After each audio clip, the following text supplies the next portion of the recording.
L'importance de la mobilité, c'est l'une des plus grandes leçons que l'on peut retirer de cette situation qu'on vient de vivre, qu'on vit encore.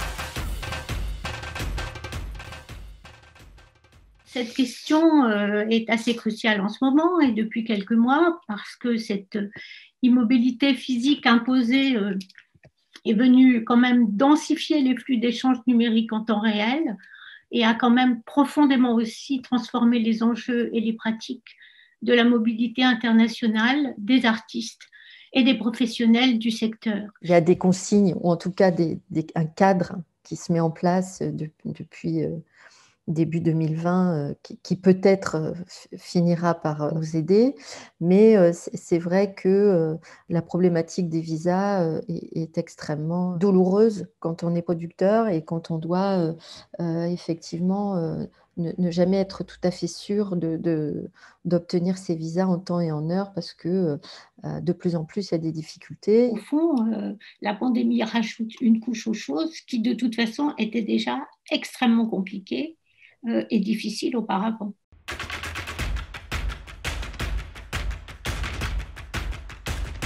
Dans le cadre du comité Visa Artistes, Zone Franche a souhaité outiller encore davantage le secteur culturel et plus particulièrement du spectacle vivant d'un guide pratique des visas, pour renseigner au mieux les acteurs culturels sur ces questions-là. On est là pour orienter, pour que les choses puissent se faire, qu'on ne s'arrête pas aux obstacles. Ils sont de plus en plus nombreux, effectivement.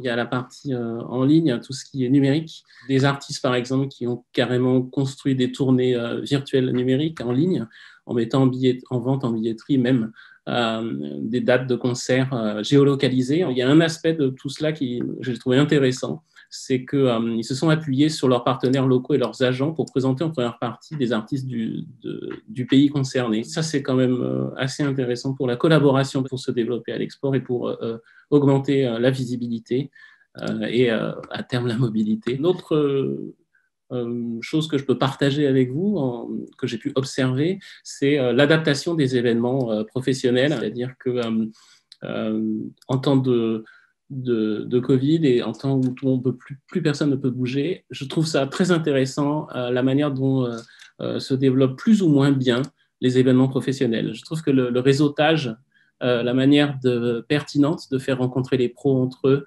la manière pertinente de proposer en ligne quelque chose. Et ce quelque chose n'est pas nécessairement un showcase in extenso de 45 minutes. Il peut être beaucoup plus axé sur pourquoi on est là, en fait. Qu'est-ce qu'on a à se dire, soit sur des formes de breakout rooms dans les moments de réseautage qui sont en fait un peu comme si c'était un peu ce qu'on faisait là, mais réservé à une dizaine de personnes qui sont bien là pour une seule et unique raison, celle de se découvrir, de se connaître, pas nécessairement pour faire écouter tout de suite leur projet, mais plutôt d'échanger sur leurs problèmes.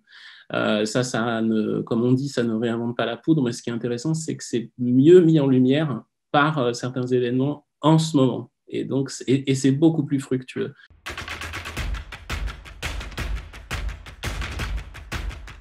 Je pense qu'il faut être très, très vigilant à ce que le numérique ne devienne pas une solution automatique qui fasse en sorte que les gens ne soient plus amenés à voyager comme ils l'auraient fait autrement. Cette réunion, on est bien la preuve, n'est pas, comme on l'a dit, adaptée à tout ce qui est spectacle vivant, ne pourra jamais remplacer la rencontre avec le public. On voit déjà les signes avant-coureurs d'une situation qui ferait que des artistes soient en fait invités à se représenter en ligne tout simplement et qui permettrait justement de contourner toute cette problématique des visas qui est centrale. Il faut penser à la mobilité en son essence comme une nécessité à la fois économique. La pandémie l'a très bien montré.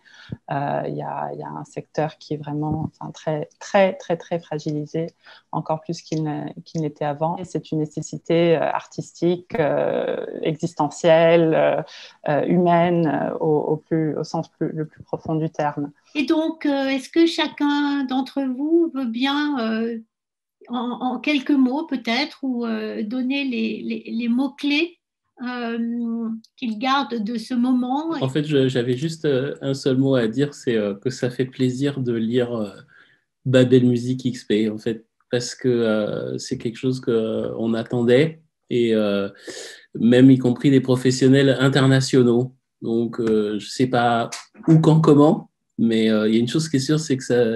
Tout à l'heure, on disait, on a hâte de. Moi, j'ai hâte de, ouais. Babel Music XP, c'est cool de voir ça. Merci à tous pour votre participation. Merci à vous, les intervenants, et merci à ceux qui ont été là pour nous écouter et nous voir. À bientôt.